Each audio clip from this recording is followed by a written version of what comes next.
Ladies and gentlemen, boys and girls, Giant Time is here. That's right, we're talking Commando on Kill by Kill.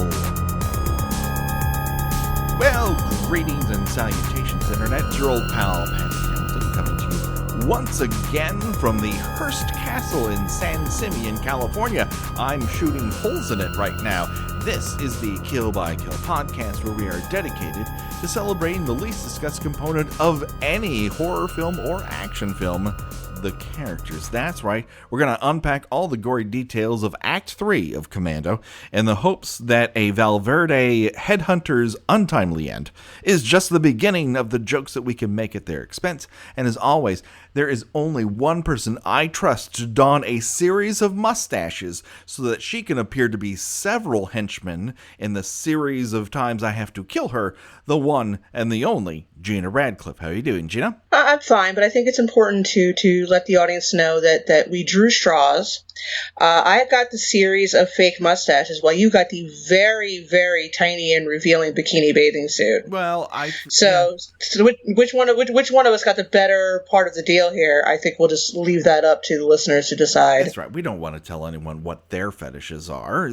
That should be their business, and they should just enjoy what we bring to the table. For you, it's a very obviously glued-on mustache, and for me, it is a shapely bikini. Now, I don't want to alarm you, Gena, but we are not alone. That is right, we have a special guest. You may know him from his previous appearance on this very podcast, making him an all-star, but also from his wonderful podcast that I feel is our brother satellite orbiting the very same weird planet we happen to enjoy. My Neighbors Are Dead. The one, the only, Adam Peacock. How you doing, Adam? I'm very well. Thank you so much for having me back. Oh, it's our pleasure. When I heard you talking about Commando on your own podcast about a month or so ago, I'm like, ooh, this is kismet. This doesn't always happen. It's so great. And you know what's funny? Like, I feel like this has been 30 plus years in the making, because I went as Commando for Halloween one year as a kid, when I was a little kid. Wait a second. What version of Commando? Like the Battle Pants and Henley version? It was the version of Commando where my very sweet mother took me to Myers and bought me a little camo suit and a little handgun, and I just told everybody I was Commando. Did she lovingly draw like camouflage makeup on your face and arms? Yeah. I had the stupid little buzz cut, and, yeah. Oh boy. That is a sight. So did you earn more candy or less candy that year? You know what? I don't really remember. I just remember that my friend Cyrus spent the night and we ordered pizza from Seattle's Best and got triple cheese on it, and we couldn't eat it. We had to throw it away because it was so much cheese. So I don't really know how much candy I got. Oh, well, at least it was memorable. For all the weirdest of reasons. Absolutely. Well, now, when was the first time you actually saw Commando? I think so. That must have been 5th or 6th grade, I think, was the first time I saw it. And was it in home video, or did you see it in the theater? I think I saw it on home video. I think my grandfather might have had a copy, or so. I think that I might have saw it over there, and that was the first time I saw it, and I instantly fell in love with Alyssa Milano. Now, weirdly enough, I found out that Alyssa Milano was not the only person who auditioned for this particular role of Jenny Matrix. Other people who also auditioned include Winona Ryder, Shannon Doherty, Elizabeth Shue, Jennifer Connelly, and Patricia Arquette. So I don't know that any one of them would have done a better job or that any of them would have done a worse job, but that is a murderer's row of 80s preteens who were up for this particular role. Patricia Arquette, a preteen in 1985? I think she was a post-teen by 1985. That, I think, particularly having her, the interactions with Bennett would have just put it was already kind of creepy. I think that would have pushed it beyond an uncomfortable level. That would have been a strange jump for Connelly to go from Once Upon a Time in America to Commando. Yeah, let alone those father-daughter bonding scenes at the beginning. I mean, when when she's supposed to be like 10 or 11, okay, it's cute. When she's like 18, it's like, And they kiss Dad, on the lips please a put lot. on some larger pants. They do. And he cannot stop carrying her around. He carries her at the beginning, he carries her at the end, and both times it's almost like a dare. Like, can you lift this preteen? And it's like, yes, I can. And he just hoists her. Can you lift this preteen? And at the end of the film, she looks like she has grown 5 inches from the beginning of Yeah, filming. her legs are like hanging down to like mid shin, and he's just been beaten with a metal pipe, and he's just casually carrying this 70-pound child on his hip like it's nothing. All right, let's get into it, because we could talk around it all day, but you know what? It's time to find out who is still left alive at this point in the movie. It's time for a body count. So let's start with John Matrix and Cindy. They filmed a love scene at one point. Oh, God. And apparently it was dropped because it appeared, quote, unbelievable. He's never done any kind of like sex scene or love scene other than Conan, right? Conan and then Twins. You have the approach to it. But does Twins count though?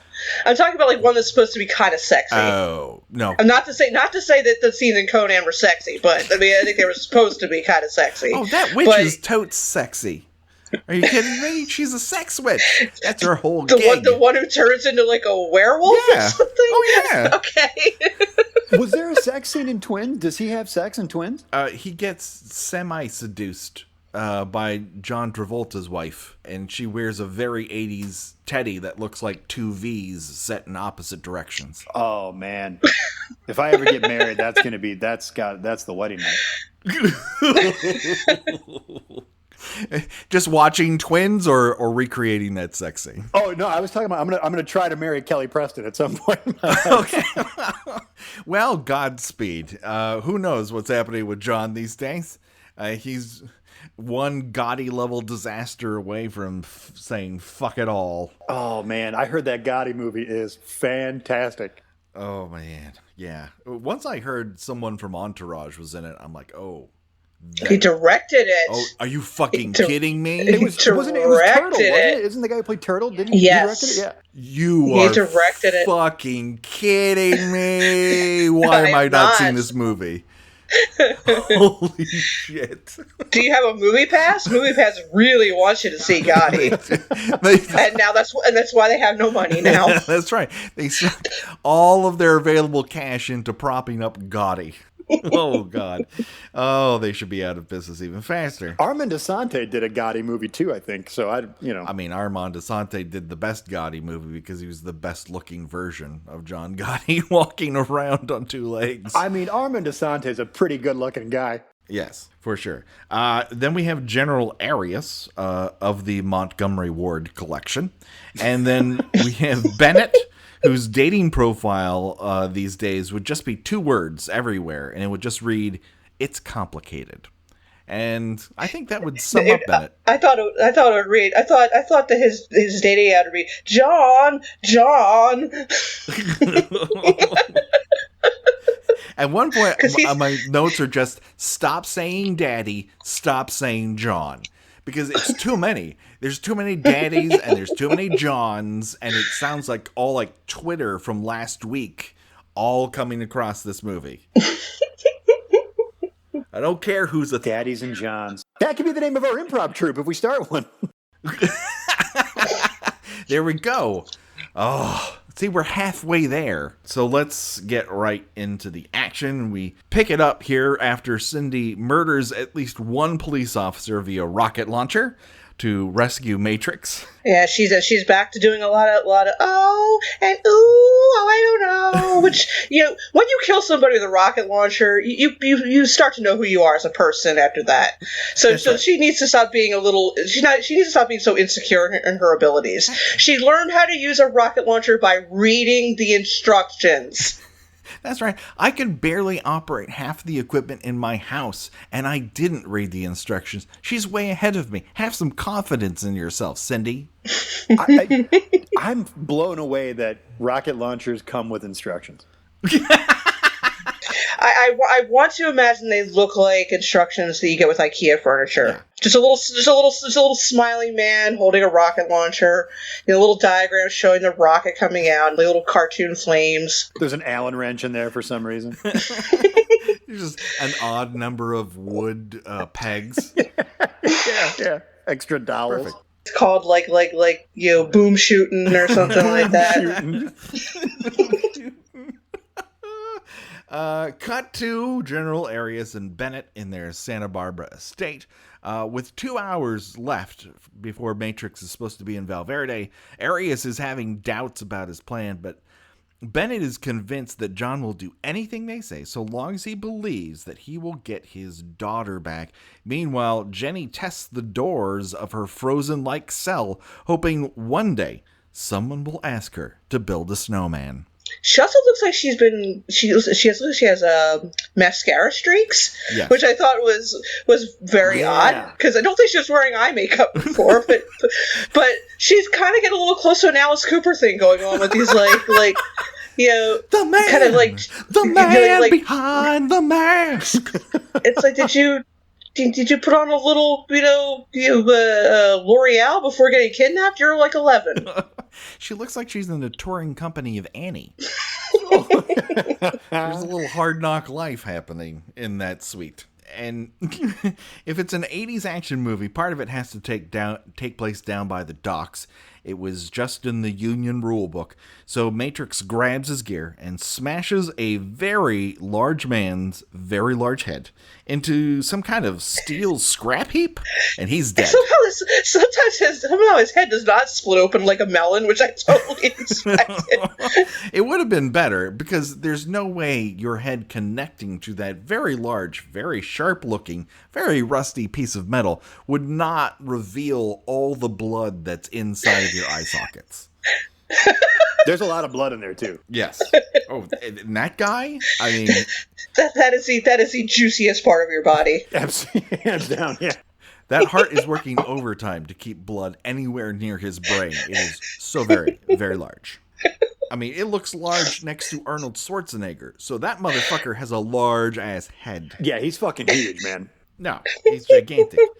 Speaking of scrap heaps, Cindy is tasked with flying one, and as she begins to gear everything up, the engines refuse to start until Arnold gives it the Fonzie treatment by punches the plane into working. That's right. He also responds, works every time. So how many times has he kidnapped a stewardess to fly him to an island off of Santa Barbara in a plane that won't start? I think the best part, until you're leaving out about this scene, is that there's a lot of machine gun fire, and everybody is one-handing these machine guns Everyone. like it's nothing. Everyone. It's not just there's a guy driving while shooting a machine gun.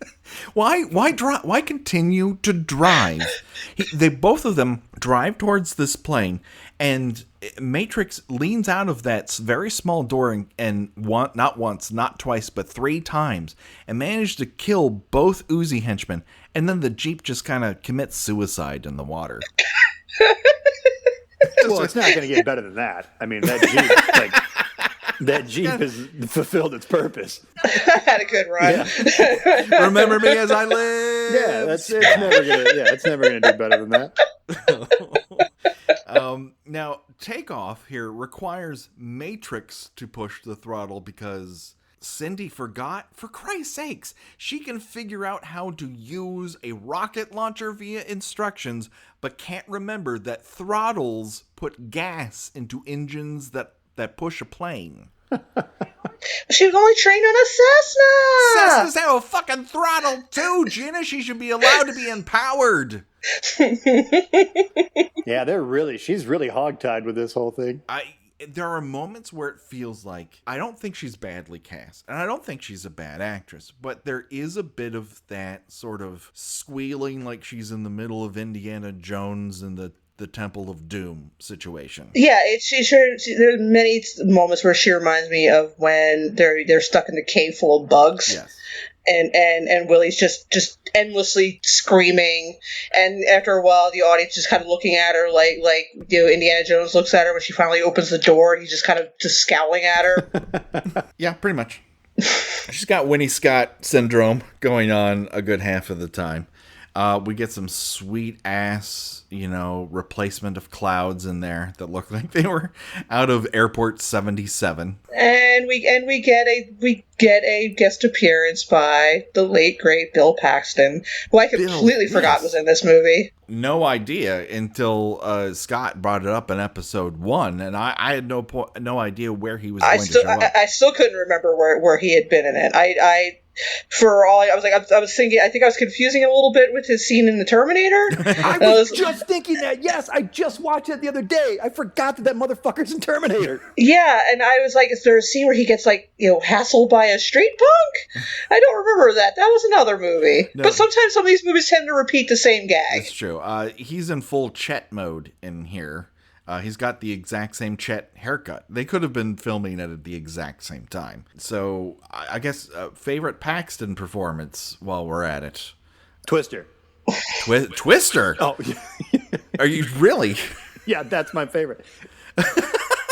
It had a kick-ass Van Halen song on the soundtrack, and so that's why I love the movie. It does. I annoyed Michael Crichton during a screening of Twister on the Warner Brothers lot. Go on. I started laughing. I was seated behind him, which is hard to do because the motherfucker was 6'11". Holy shit. And throughout the movie, I was laughing at places I believe he thought were very serious. And at one point, he just kept looking back, and I'm like, what is your problem? And after the movie was over, I'm like, oh, the problem is you wrote this. Oh, no. Did you know it was Michael Crichton when you were sitting behind I did him? After. I didn't know before. I learned my lesson, though, at screenings on the Warner Brothers lot after that. I covered my eyes and face from inappropriate laughter after that. Oh, Lord. Okay. And Gina, favorite Paxton? Oh, without question, it's got to be Near Dark. Okay. I can totally see that.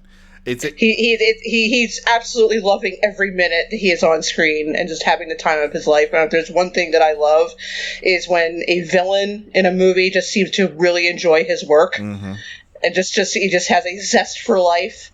And he's absolutely just enjoying just tormenting his victims before drinking their blood, and he never quite made any movie quite like that again, and he's having the time of his life in it. Absolutely. It's a fantastic film. If you have not seen Near Dark, it is harder to find than ever before, but you should. I was going to say, you're fucking screwed. You're fucked, because it's nowhere to be found for some bizarre reason. I think it's part of I think HBO has part of the rights to it, and so therefore it is not available on home video. Night Flyer is the same reason. There's a bunch of movies that HBO owns a part of, and they sit in some sort of HBO version of the Disney vault. Just cast a deadly spell. You can't find that for shit. It's not even on HBO Go? No. I have yet to see it on HBO Go. I would love it to be there. It should be available. It should be seen by everyone.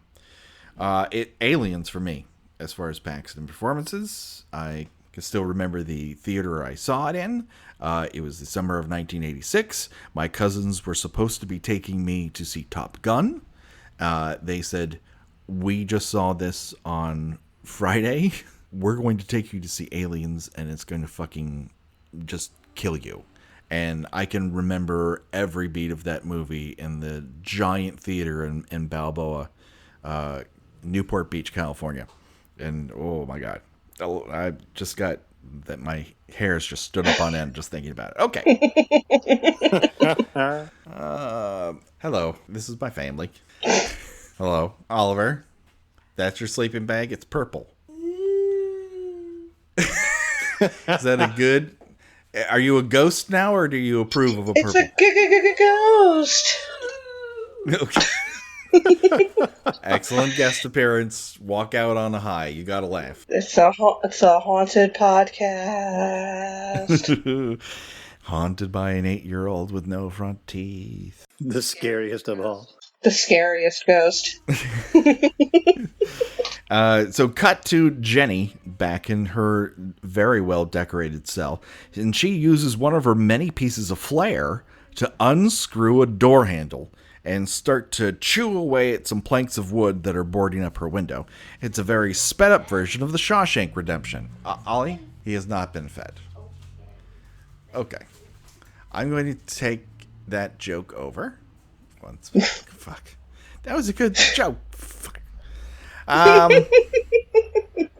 Children, the eternal joke killer. I know. He wants to feed the dog like that's important.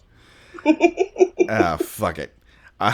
This is where I noticed, yeah, Milano's face is very dirty here. This is where I thought she was a member of the touring company of Annie. She is filthy. She's really, what is on Matrix's sweater vest that is so filthy? Is it just because he doesn't take it off to wash it? Is he a never nude? I think, you can't wash that. Not even in a gentle cycle? Like you can't wash it in a sink and hang it? No. I think I think it's like hockey equipment. You don't wash hockey equipment. I will take that. One of Ares's troops comments as Bennett passes by that cutting into a little girl is, quote, like a hot knife through butter. And that is just not how stabbing works. I mean, why is that better or worse? Like, if he's like, one time I stabbed this old lady and it was like cutting through expired Spam. It was such a difficult thing. I don't like it. I like stabbing little girls. It's just what I enjoy.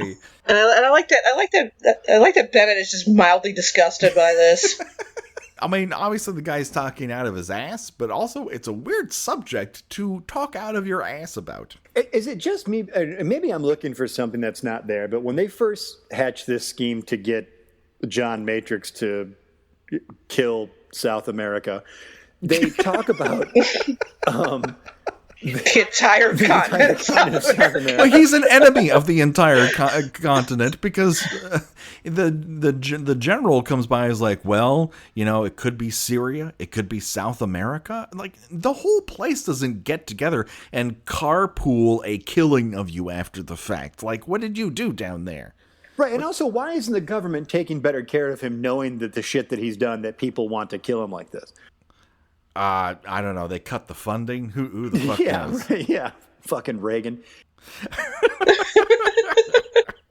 I mean, I could be looking for something that's not there, but after, when they first hatched this scheme, they make mention of it'll give us more time with your daughter, and they say it very sexual and it seems like they're sexualizing this young girl at every turn they possibly can. Am I wrong about that, or am I because that seems really fucked up?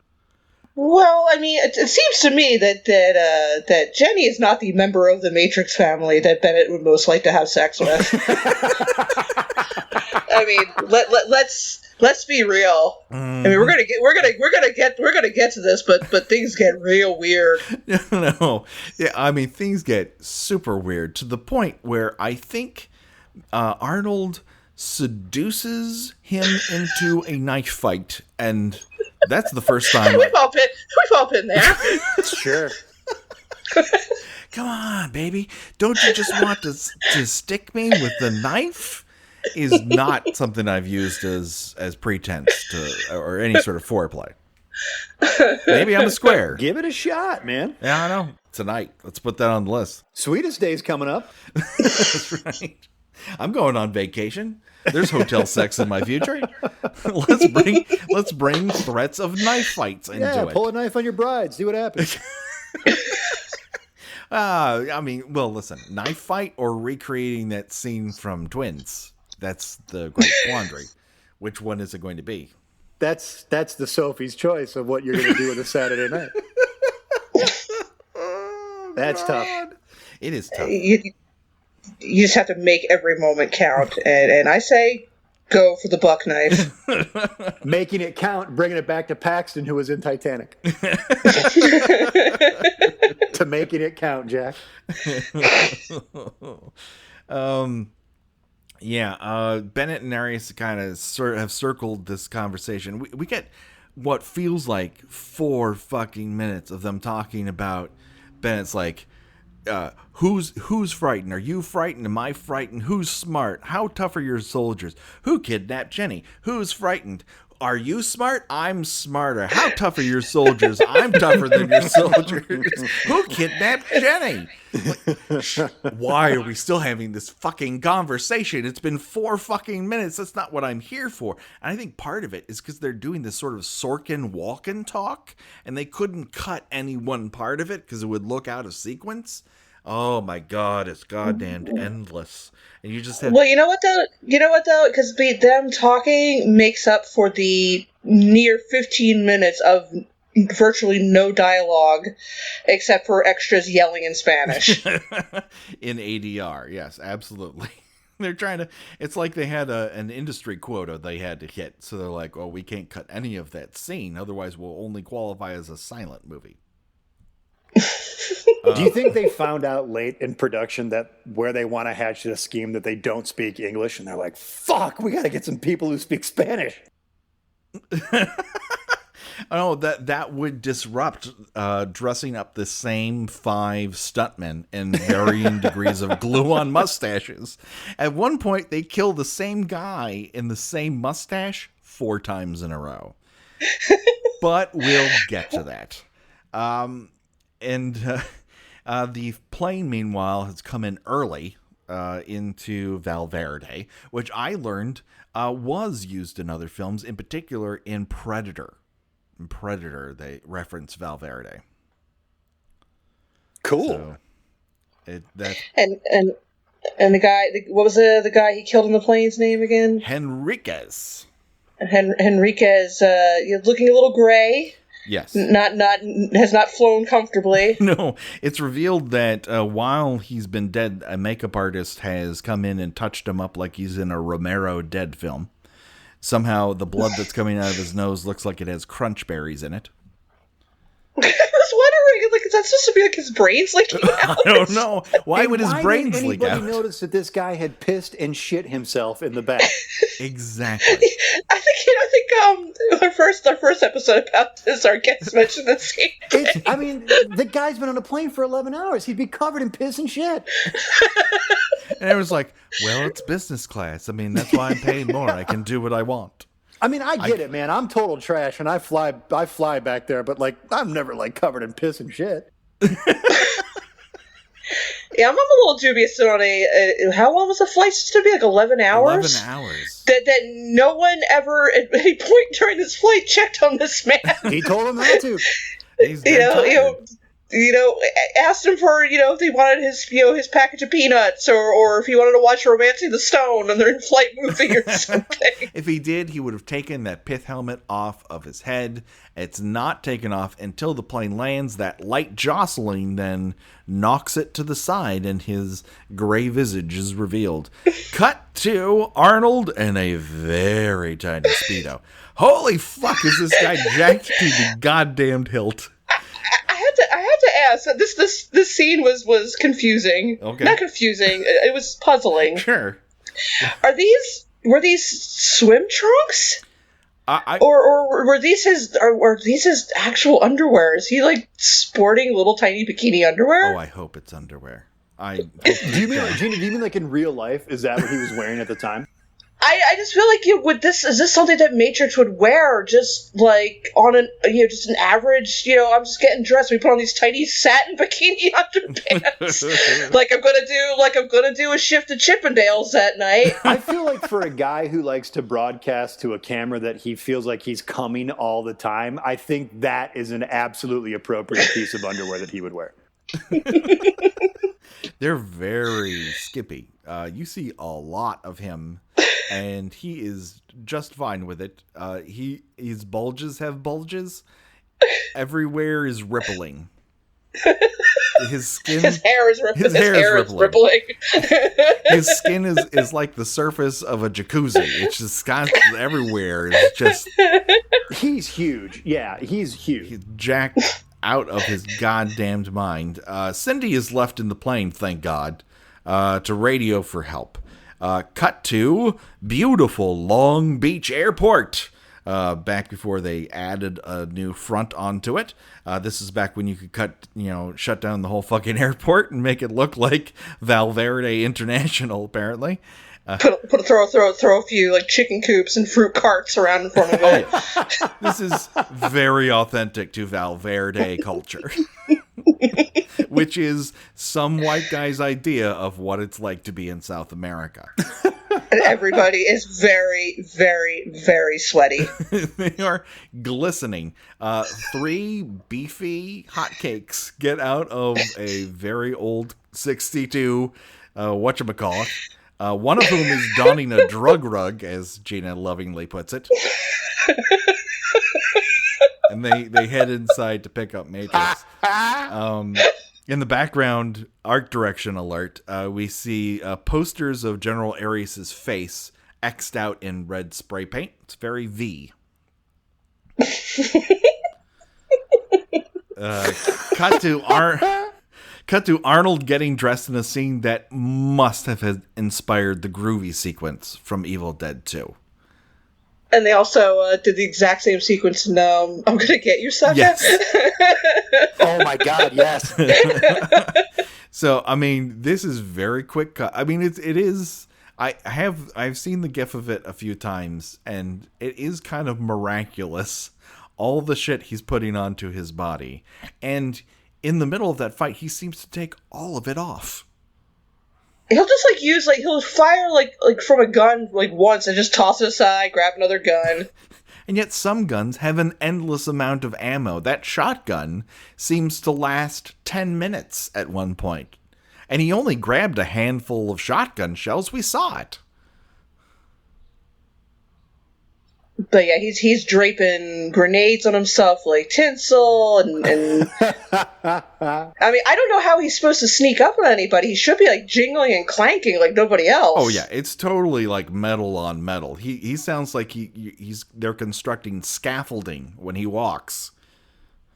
But the entire end of this movie is, filmed without sound because everything that everyone says until they're in the Freddy Krueger basement is completely ADR'd from this moment onward.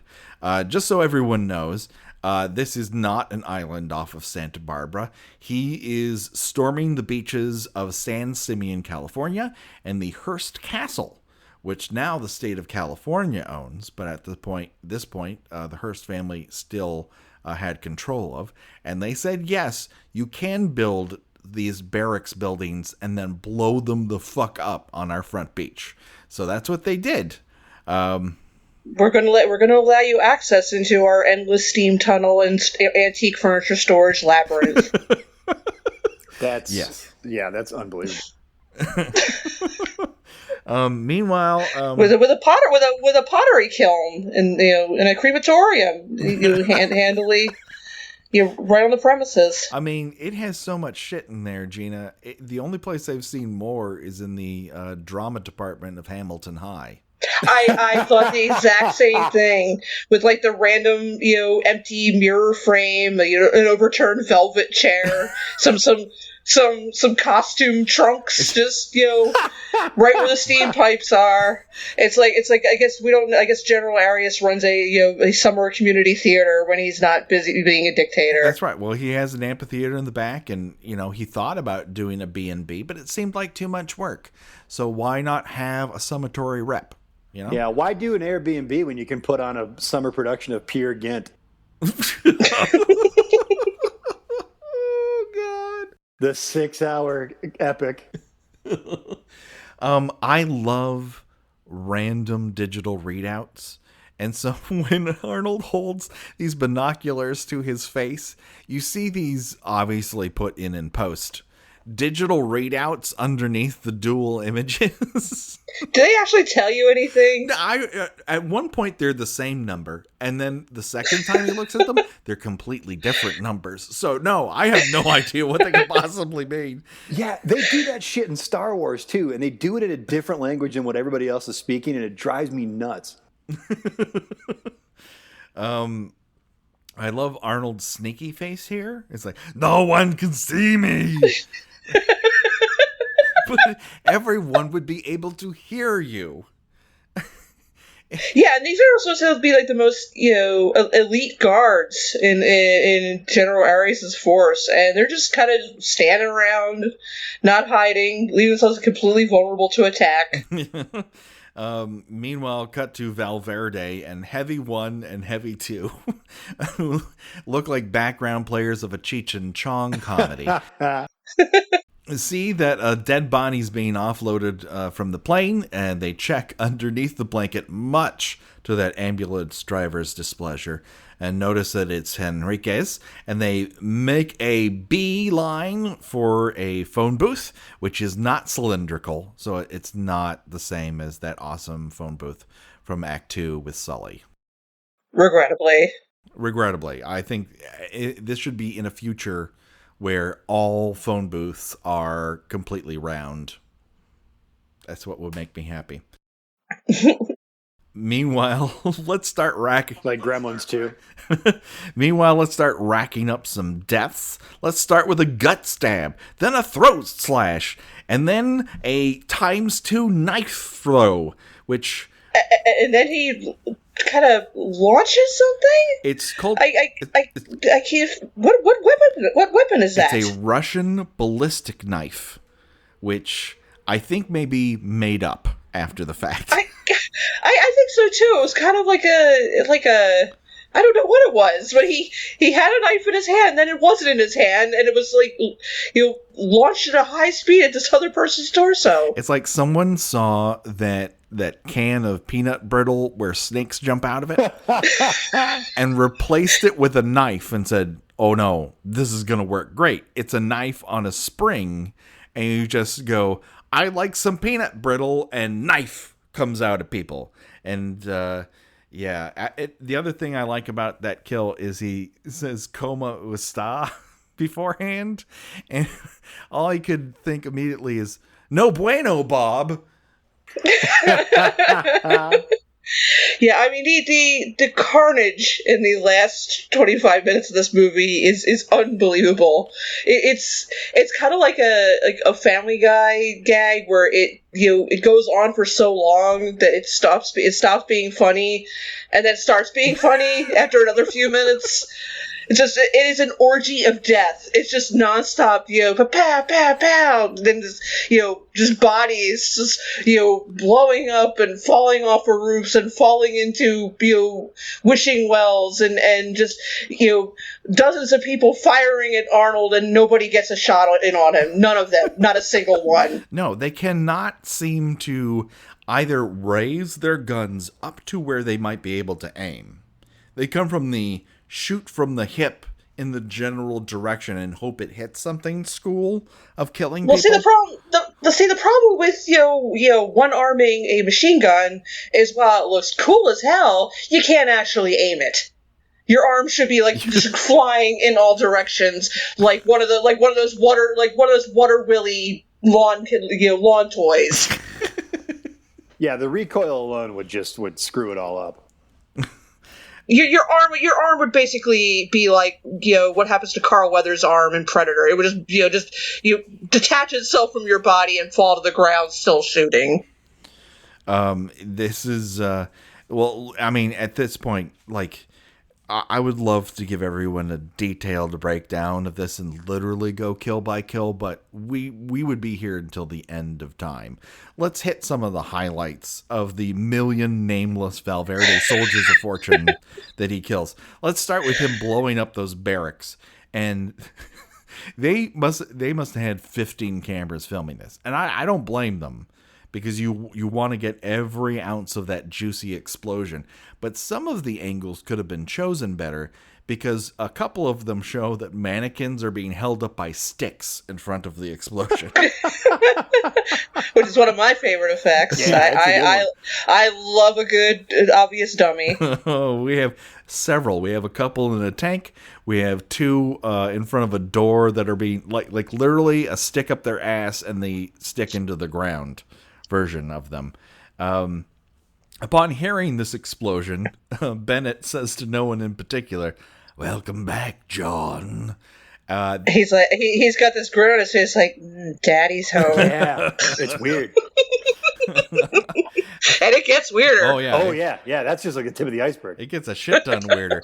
This sequence apparently was filmed by a 5-year-old based on the angle of the camera. It's so low.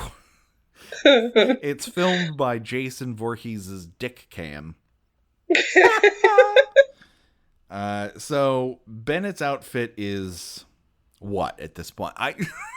He's still got the he's kind of full leather daddy at this point. Yes. He's still got the crocheted vest, still got the choke collar. At some point has put on fingerless gloves. Yes. Very fashionable in the 80s. Mm-hmm. And he's got himself stuffed into some leather pants. He's looking good.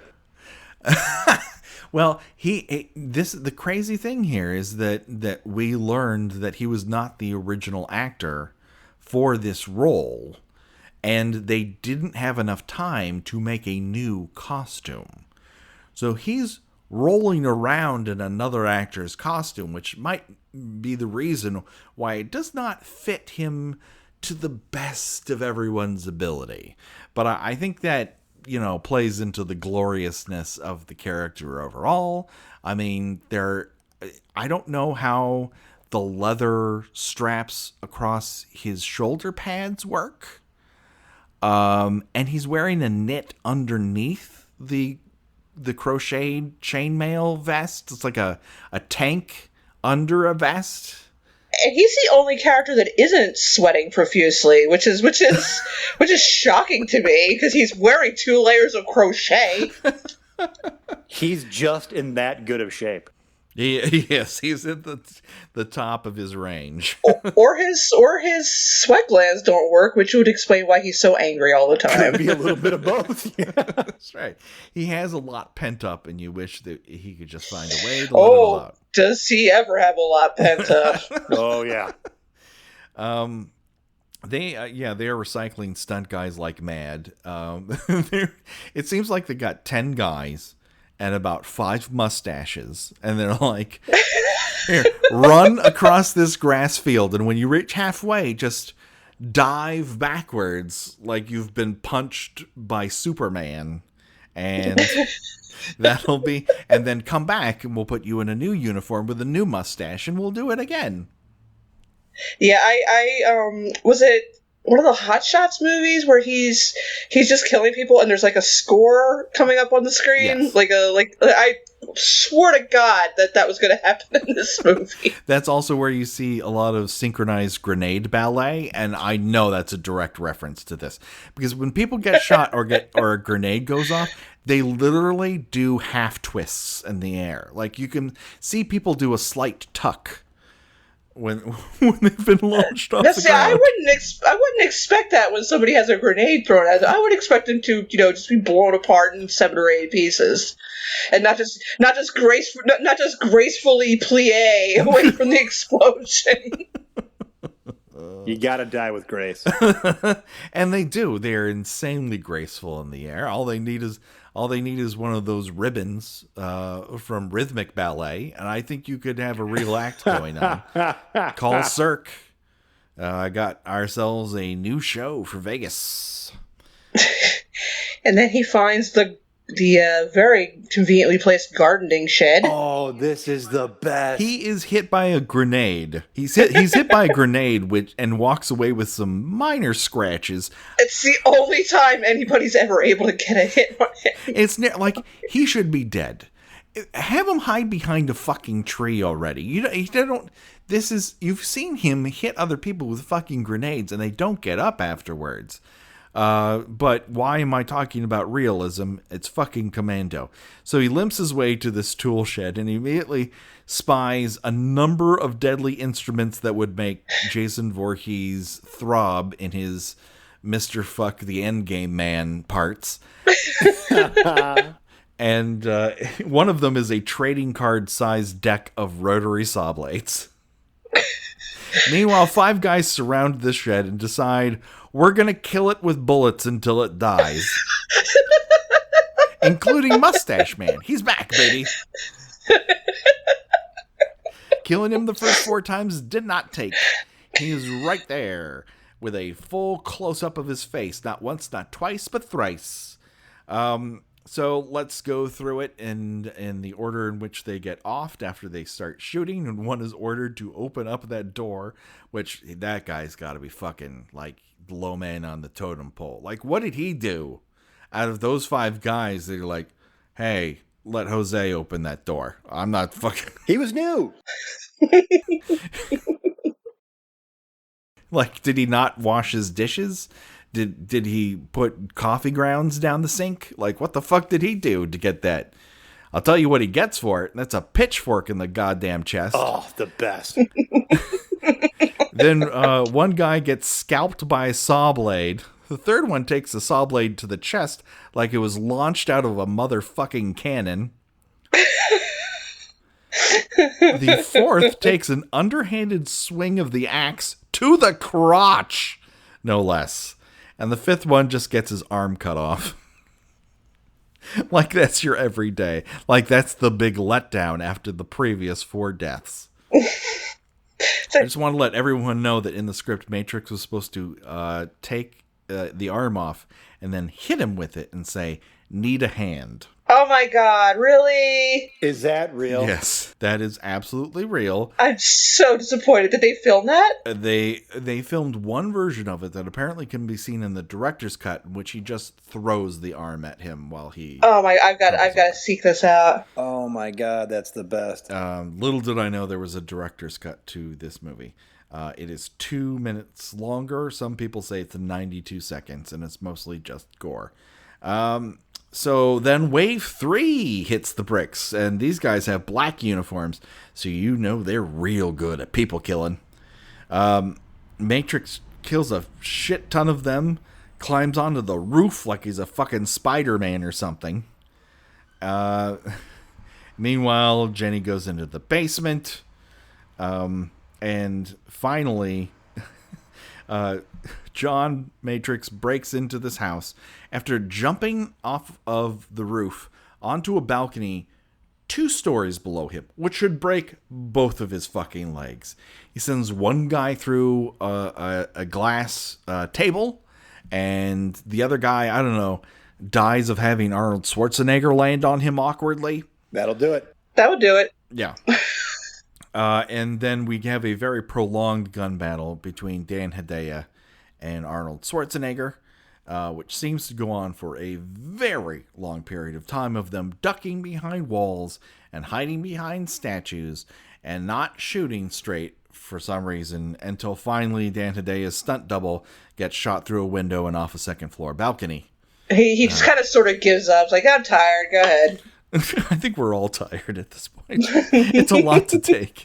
You know what's amazing about all of this, and the way you just described it, Patrick, is incredible. But the thing that just dawned on me now, and I don't know if they give a time frame, I can't remember the movie, but John Matrix has been retired for a little bit. So he's out of practice.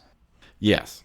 So he's doing all of this without having done it before. So imagine how fucking good he was at killing when he was in his prime. Oh man, I'm telling you that Army HR department must have, when they kicked Bennett out of the group, they must have had a real debate about Matrix, because he is super good at killing folks. He's like the LeBron James of killing people. It's incredible. The man just has a talent. And he uses it. He's taken his talents to San Simeon, goddammit. Sure is. This is when we, out of nowhere, have an ADR of Jenny yelling, "Daddy!" And then Matrix's 7th sense kicks in. And this is the least sensical thing that happens in this entire film, and that's fucking saying something. What would prompt her to say "daddy" from while she's hiding from her pursuer in a basement? And how would Matrix fucking hear it? In a basement full of steam pipes and again a crematory. Yes, they are boiling souls down there. I don't know what it is. Part of me thought is Bennett throwing his voice doing some sort of trick to lure him? Yeah, they say this is the movie Jeff Dunham watched and made him want to become a ventriloquist. Oh no! Oh, Oh, that really casts a pale over this film. And then for the next 3 minutes, people say John and Daddy. Like, I couldn't. At one point I started to write down how many, and then my fingers started to hurt from typing. It's a lot of fucking Daddy. But Matrix gets shot in the arm and then basically gives Bennett a scenario in which is like, hey, do you want to shoot me, or do you want to insert something inside of me? And you know what? He's explained this, and Bennett looks like he's about to blow a massive load in his pants. I mean, he is panting. He is licking his lips. I mean, he just like. I was just kind of like shrinking away from my laptop, like, wow, I forgot about this. I mean, he's like Sylvester the cat when he imagines someone putting out a Thanksgiving turkey. Like, it's nuts how he is. I thought the idea of knifing a dude to death. I see that's the thing that you know, not having a lot of character development in this movie, which again you don't expect there to be a lot of character development, but we really don't know exactly why Bennett almost literally has a hard-on for killing Matrix. We don't really, it's never really explained except that he got him kicked out of the special forces for being too violent. Yeah. Which is, you know, boggles the mind a little bit, but there seems to be a little bit something more going on there. Yeah. That either was edited out or the screenwriter kind of started going in a direction and decided to not pursue it, but it seems very, very personal and you know, a little just intense. That's a really great point, because you're absolutely right. He is like, for lack of a better term, has a full-blown hard-on for killing this guy. I mean, he's been keeping himself up late nights thinking about this for a very long time. Yeah, it's weird. It cannot be underestimated how overt the queer undertones are to this. Oh God, yeah. Obviously they were trying to push buttons with it, but after the fact, I think we would need to ask somebody with greater authority on the subject than the three of us about that. But that said, I don't, is it really, sort of, homosexual undertones when Bennett beats Matrix about the lower body with a pipe 10 times in a row? Then threatens to, and basically threatens to emasculate him. Yes. Yeah, I mean, there's definitely something the screenwriter was trying to say, and then opted to not go all the way with it, as it were. And I think it only makes it more so after the fact by not saying it overtly.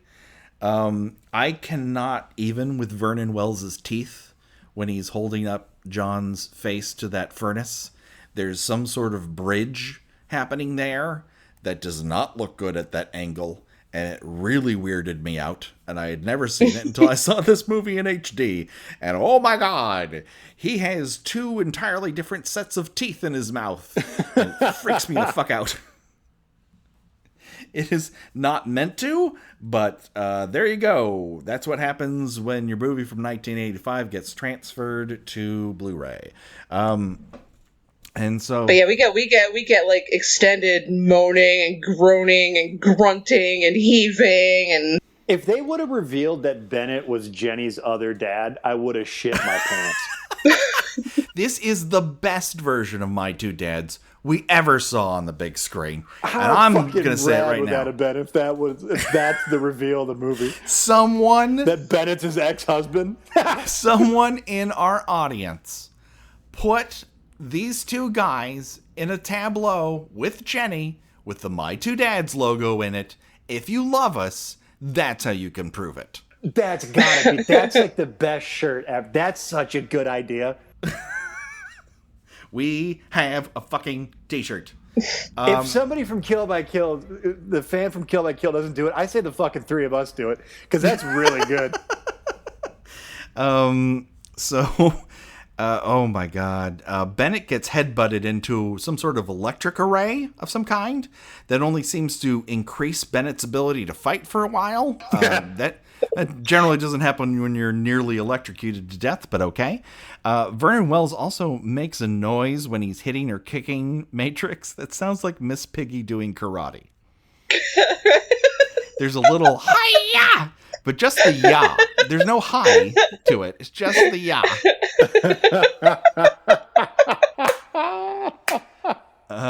Bennett finds a spare Uzi lying around, as you do, because it's a basement. You know, there's a bunch of shit down there. And claims, I'm not going to shoot you between the eyes.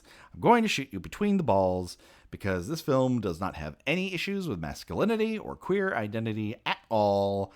This is when Matrix responds by ripping a pipe out of the fucking wall and tossing it javelin style through Bennett's chest and the boiler behind him, saying, "Let off some steam, Bennett." So, is this a get bunked? Yes. Yes. It is a get bunked. Yeah. Definitely.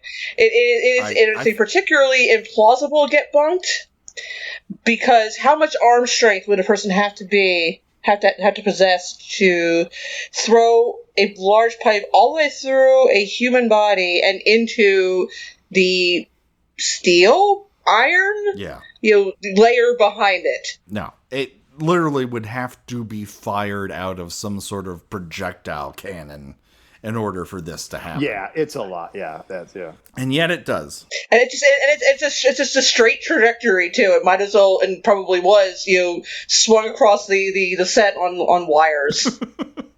Yeah. But for as unreal as that is, and as crazy as that is, that's how I want to die. Wait, spoiler. Nah, that's fine. I think that's the way I want to die too. Like, there's no, like, the choices here are get blown up, get sliced with a metal blade, or get a fucking pipe jammed into your chest and be told, let off some steam, Bennett. I want the pipe. Gina, are you honestly telling me you have a different choice than that? I think I'm kind of a fan of being in a Jeep that gets blown up by a rocket launcher. I mean, that's good. That's good too. It's big. It's spectacular. But, my family will save on the cost of a funeral because there won't be anything left of me to bury. Yeah. Oh, I don't want to be buried either. It's economical. I don't want to be buried either. I want my skeleton to remain in that boiler room attached to that pipe forever, like I'm on Pirates of the Caribbean. Well, luckily you'll have your dog tags attached to your choke me daddy collar, so they'll be able to identify you. I want my mom to have to tell that story to all of her friends about how her son died. in a weird homoerotic fight to the death with Arnold Schwarzenegger. Listen, my son would never have gotten into a knife fight with anybody, but then that Arnold Schwarzenegger starts coming on to him and promising something that he wasn't going to deliver, and then before you know it, he's stabbed through the chest with steam coming out of him. I'm going to stab you in the balls because that's where your balls are. I got to get a look at those balls. Listen, you can either show me your balls or I can shoot you there. Yeah. But one way or the other, I'm seeing them balls. Either way, I'm getting a look. Listen, I got to get my eyes on those balls. Well, they were in the military together, so presumably he probably knew his affinity for very tiny, revealing underwear. That's sure. He's been leading Bennett on for quite some time, and I feel... He's a cock tease! I feel that this HR dispute has very little to do with Bennett's propensity for being ultraviolet and everything to do with some sort of sexual harassment in either one of their past. And this may not be the right setting, and it may not be the right place, but obviously one of them has been leading the other one on, and it all led to this. Yeah, they told the press it was because he was too violent, but I think you're absolutely right, Patrick. That's exactly what's going on. Also, I want everyone to know that in the director's cut, it is revealed that Jenny's mom died in childbirth because of fucking course. So after this, Matrix arrives on the beach. amongst the smoking ruins, passes another good dozen of beefy army dudes in real mustaches this time. And they just look at him like he's the creature from the Black Lagoon as he walks by them. And Kirby goes, "Hey, this is a great time to ask you to come back to the army, because now you got a taste for killing again." And he says, "No chance." And he wanders into the surf to the sound of Power Station. That's right. This is the Michael DeBar era of Power Station, because Robert Palmer went back to the studio, back to his solo recording career. He didn't want to tour with John Taylor and Andy Taylor of Duran Duran and Tony Thompson of Chic. Chic, not Chic. Put some Chic in your Chic. I was blown away to discover that was a Power Station song. I literally found that out about 15 minutes before we recorded this. Yeah, that's amazing. I didn't even remember there was a song. And when I heard that echoed gated snare that is such a signature of Tony Thompson, I just knew, yes, that's the same band that I saw in 1985 when Pamela Sue Martin of TV's Dynasty and Nancy Drew hosted Saturday Night Live, and they made their national television debut here in the States. This was in anticipation of their first single, "Some Like It Hot," being revealed. Oh man, the Power Station. Only the freshest pop culture references on Kill by Kill. Listen, if you're gonna brought to you every other week. If you're gonna listen to Power Station, listen to the first half of that album. You don't even need the second half of that album, and don't watch their live set during Live Aid, because Michael DeBar is coked out of his goddamn gourd throughout it. And or do watch it, because that's great. Yeah, that's awesome. Like, I love watching particularly old performance footage of the Cars when Benjamin Orr would sing, because he can't even open his fucking eyes. It is remarkable. Remarkable. That's amazing. Come back next time when we'll talk about more 80s rock stars and the way they looked when they sang on coke here on Kill by Kill. And I feel like we do need to real quick. I feel like we do need to do like a satellite mini podcast at some point, just addressing all the different, kind of light new wave hair metalish theme songs in 80s action movies. Just a top 10. Oh yeah. All right. So it's the plot. I mean, if you of course the platonic ideal is the soundtrack to Manhunter, Yes. which is just like a Patrick Nagel painting come to glorious life. Very true. Very, very true. Well, we've covered Choose Your Own Deathventure.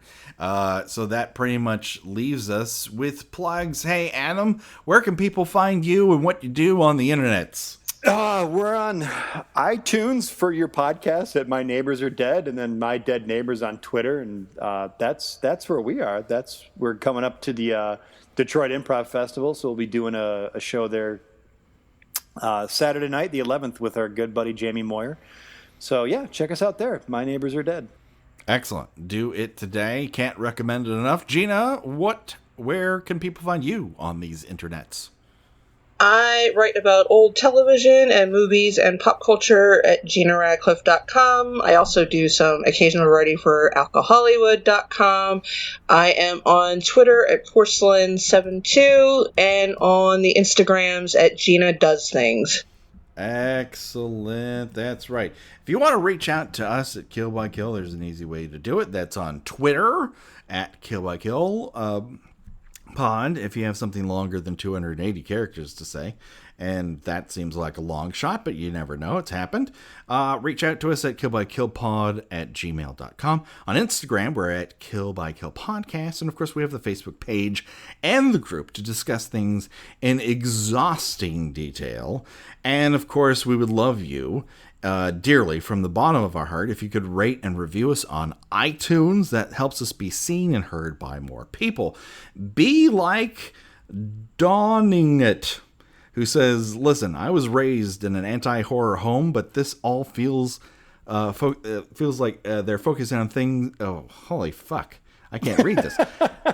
"Listen, I was raised in an anti-horror home, but this is all the feels, focusing on what everyone cares about. Not to mention the charisma of the two co-hosts." Hey, Gina.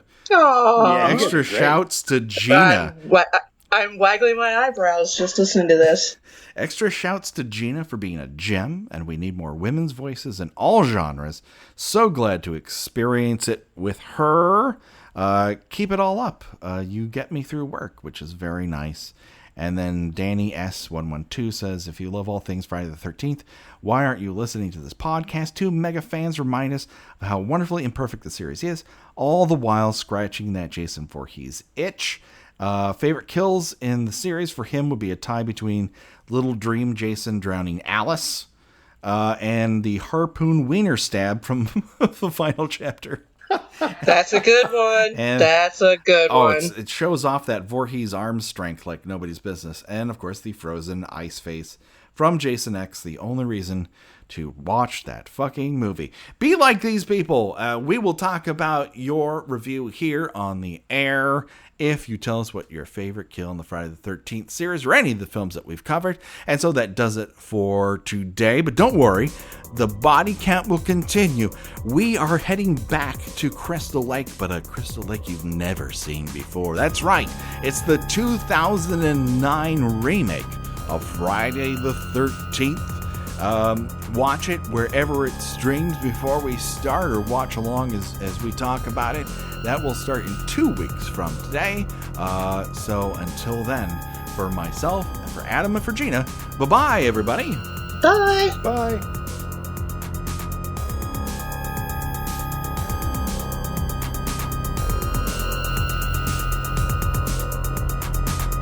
Kill by Kill is produced by We Write Good and is intended for entertainment purposes only.